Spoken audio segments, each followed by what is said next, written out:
The Great Gospel of John, Volume 1, Second Day in Sisha, Chapter 83. The Power of the Word, Departure from Sisha. I continue. The teaching itself must justify the truth. Whoever will henceforth fail to live according to the word will die in the judgment of the same word that was spoken to him and which he had not believed and trusted. For just as I, out of myself, have received the power from the Father, whether or not to give eternal life to everyone who has the will, the same can be done also by my word. For my word is invariably the almighty and everlasting expression of my will. He who fully absorbs my word and unfailingly acts and lives according to it, thereby absorbs me with all my love, wisdom, might, and power, and has thus become a true child of God, from whom the Father in heaven will not withhold anything he has.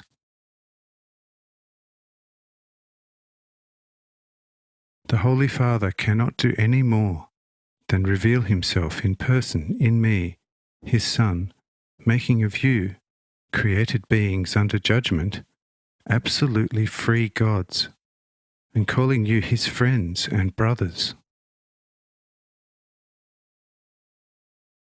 Do consider at all times who he is, who is now revealing this to you, and what you are receiving with this revelation.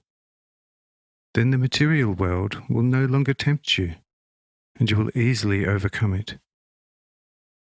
This is all the more necessary since you cannot become children of the Father in heaven unless you have completely conquered the world within yourselves.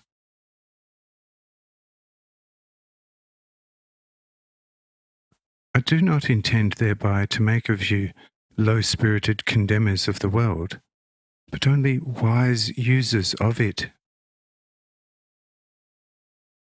Would you not call him a fool who became so attached to some well-serviceable tool he needs for his trade, that he does not want to use it for the purpose for which it is intended, but only keeps gaping at it with intense pleasure, keeping it in a cabinet to prevent it from rusting, and thereby becoming less beautiful, which would lessen his empty pleasure in it? The world is also a tool for you with which, if appropriately used, you could produce much that is good and magnificent.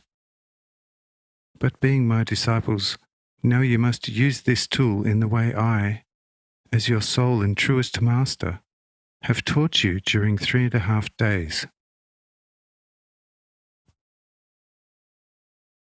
Used and applied thus, this tool will prepare and secure for you eternal life.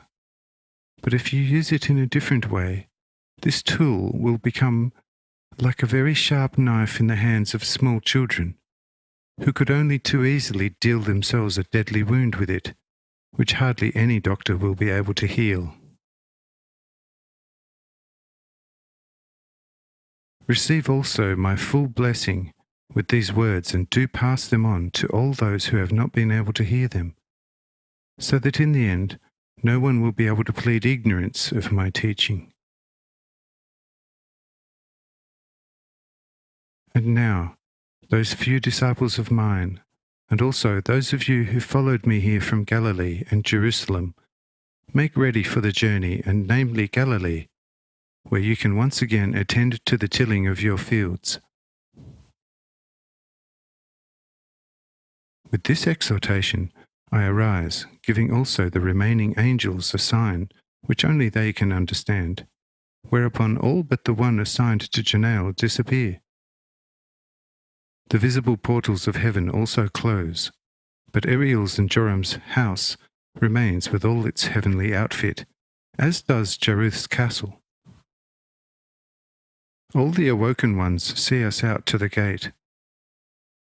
The chief commander, however, would not miss out on escorting me to the town's precincts, then turning back to Sisha.